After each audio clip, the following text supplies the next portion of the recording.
मला सांगा, जमिनीचा मामला कुठपर्यंत आलाय? तेही चालू आहे. नीलची वाट पाहण्यात आणि त्याच्या इथे येण्याच्या आनंदात बाकी सगळ्या गोष्टी बॅकग्राऊंडला गेल्यात.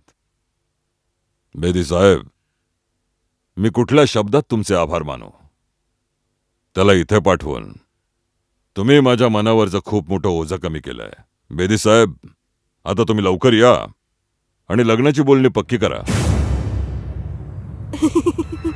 अहो खरंच हा हादसा माझ्या आणि बाबांबरोबर झालाय. आम्ही रात्रभर हाच विचार करत होतो की आम्ही ट्रेनमध्ये ट्रॅव्हल करतोय. आम्हाला काय माहित की आम्ही चुकीच्या डब्यात बसलोय. आणि आम्हाला नंतर कळलं की आम्हाला ते यार्डमध्ये घेऊन जात होते. जर तुम्ही अशा छोट्या छोट्या चुका करता तर तुम्ही एवढा मोठा कारभार कसा सांभाळता? आता एवढा मोठा कारभार आहे तर चूक तर होणारच. बेटा, श्यामलीला हे म्हणायचं नव्हतं. अरे, तुम्ही जेवणापासून हात का थांबवलात? बास अंकल, आता अजून नाही खाऊ शकत. जर तुम्ही पहिल्याच दिवशी माझी इतकी खातिरदारी केली तर मी पुढे थांबण्यासाठी कोणतं कारण शोधू? ठीक आहे, डिझर्ट घे. गाजराचा हलवा हे तर मला खूपच आवडतं. आणि माहिती आहे आंटी, बाबांना तुम्ही काहीच नका देऊ, फक्त फ्रेश पाण्याचा मासा आणि गाजराचा हलवा. ह्याच्यासमोर चांगल्या चांगल्या गोष्टी विसरून जातात. बेटा, तिकडे जांबियामध्ये गाजर मिळतं? खूप. तुम्हाला माहिती आहे अंकल, हे 2 डिशेस त्यांच्या समोर असले ना तर ते या जागेच्या आठवणीत सगळं विसरून जातात. वा, मजाच आली. Thank you so much uncle. आता मी निघतो. 1 मिनिट बेटा.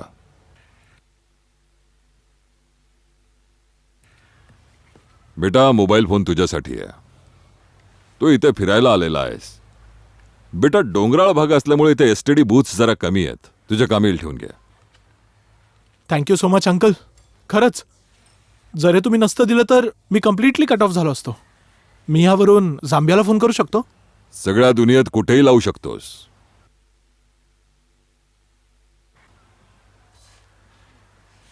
Thank you so much uncle.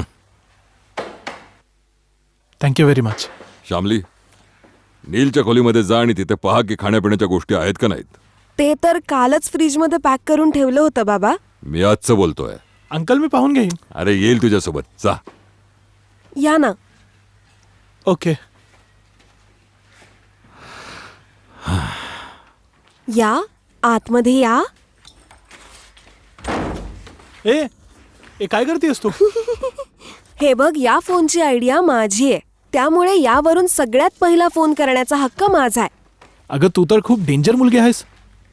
मला माहिती आहे तू कुणाला फोन करतेस. थांब, मी आत्ताच अंकलना सांगतो. लागला लागला. 1 मिनिट. हॅलो, हाय अविनाश. अंकल खाली आहेत. ओ गॉड, इतक्या दिवसानंतर अविनाशशी बोलायची संधी मिळतेय ना. अगं, चल, एक्साइटमेंट मध्ये बोल. कळालंच नाही. Hello, sorry. हे तू कोणाशी बोलत होतीस? तोच ज्याची या घरात सगळे वाट बघत होते. सगळ्यांचा डार्लिंग नील बेदी. सो तुझा प्रिन्स चार्मिंग आला तर मग या गरीबाची कशी आठवण आली? अरे बाबा, इतक्या वर्षांची ओळख आहे तर अशी अचानक कशी विसरणार ना. Hi Avinash, Neel Bedi here, son of mister Gautam Bedi the bird watcher, your friend. Hi Neel. जेव्हा गौतम अंकलनी सांगितलं की तू इकडे मसुरीत येणार आहेस, मी सांगू शकत नाही मी किती आतुरतेने तुझी वाट बघत होतो. ही श्यामली तर खूपच भारी आहे. काय बहीण भेटलीये मला, काय सांगू. I am so happy. इथे एक भाऊ पण तुझी वाट बघतोय. माहिती नाही तुला कसं वाटेल. अहो साहेब, तुमच्या गोष्टी तर समुद्र पार तिथे जांब्यामध्ये सुद्धा पोचले आहेत. I am dying to meet you. थोडी दया दाखवा दादासाहेब. इतक्या दिवसांपासून अविनाशशी बोलायची संधी शोधत होते आणि तू आहेस की फोन घेऊन बसलायस. सॉरी यार. हा जो भाऊ मिळालाय ना, हाही कोणापेक्षा कमी नाहीये. हो, मी तुझ्याशी बोलत होते आणि याने माझ्या हातातून फोन घेतला. अच्छा, तू मोबाईलवरनं बोलतीयस. मी पण थक्क झालो. चित्तरंजन विलाचं वातावरण एवढं बदललं की तू इतक्या मोकळेपणाने बोलू शकतेस. अरे, या नीलच्या येण्याने ना सगळ्या गोष्टी सोप्या झाल्यात. याला माझ्या हवाली केलं गेलंय आणि बाबांचा हुकूम आहे की याला सगळं मसुरी फिरवून आणा. मग काय विचार आहे? सगळ्यात आधी तुमच्या घरूनच श्री गणेशा करूयात. एक्सलंट. मी विचारच करत होतो की नीलला कसं भेटता येईल. बघ मी कशी तुझी सुद्धा अडचण सोडवली. आता आम्ही कुठल्याही वेळी तुझ्या घरी येऊ. ओके? श्यामली, बेटा श्यामली, मी तुझी गाडी घेऊन चाललोय. ऑफिसला पोहोचलो की परत पाठवून दिल हा. हॅलो अविनाश, बाबा बोलवतात, मी निघतेय. ओके, उद्या भेटूयात. हा, आले बाबा. घे घे घे, झालं माझं काम.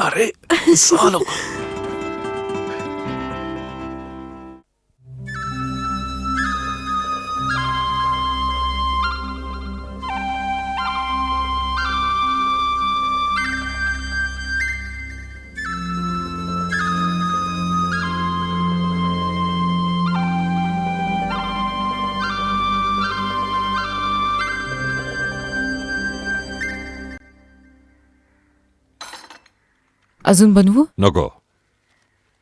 वेळ काय झाली 8 वाजलेत. जांब्यात अजून रात्र झाली नसेल. गौतम साहेब काय विचार करत असतील? म्हणत असतील की विचित्र लोक आहेत. जोपर्यंत नीलला पाठवलं नव्हतं तेव्हा रोज फोन करत होते आणि आता पहा, आता नीलला पाठवलंय तर एक फोन पण नाही केला. बोलतो त्यांच्यासोबत. आत्ता आत्ता फोन करणं बरोबर वाटेल का? बहुतेक झोपले असतील. तुम्ही फक्त अडचणीत शोधा. जांब्यात अजून मध्यरात्र झालेली नाहीये. कधी कधी विचार करतो की मला आयुष्यात एकही क्षण शांततेचा का मिळाला नाही, का नाही मिळाला. तुम्ही जर या बारीक सारीक गोष्टींवर लक्ष दिलं तर मला याचं टेन्शन नाही येणार. होऊन द्या इकडे.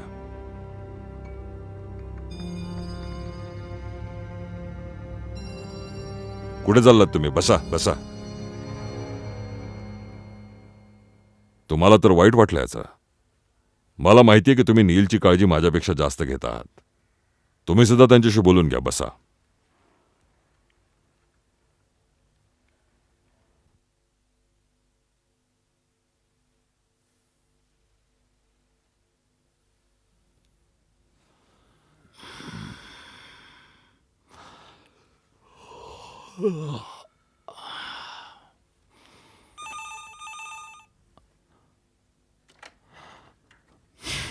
हॅलो गौतम बेदी. बेदी साहेब, तुमचा सेवक चित्तरंजन प्रकाश. हा प्रकाशजी, अरे तुम्ही आहात कुठे? किती वेळ झाला तुमचा आवाज ऐकून. खूप आतुरतेने तुमच्या फोनची वाट बघत होतो. Very sorry sir, very sorry. खरं तर नीलच्या इथे येण्याने इथलं वातावरण इतकं आनंदी झालंय की दिवसरात्र कसे निघून जातात कळतच नाही. बेदी साहेब, काय कमाल मुलगा आहे हा. असो, अशा वेळेस असं काही घडणं स्वाभाविकच आहे. मला सांगा, जमिनीचा मामला कुठपर्यंत आलाय? तेही चालू आहे. नीलची वाट पाहण्यात आणि त्याच्या इथे येण्याच्या आनंदात बाकी सगळ्या गोष्टी बॅकग्राऊंडला गेल्यात. बेदी साहेब, मी कुठल्या शब्दात तुमचे आभार मानू. त्याला इथे पाठवून तुम्ही माझ्या मनावरचं खूप मोठं ओझं कमी केलंय. बेदी साहेब, आता तुम्ही लवकर या आणि लग्नाची बोलणी पक्की करा.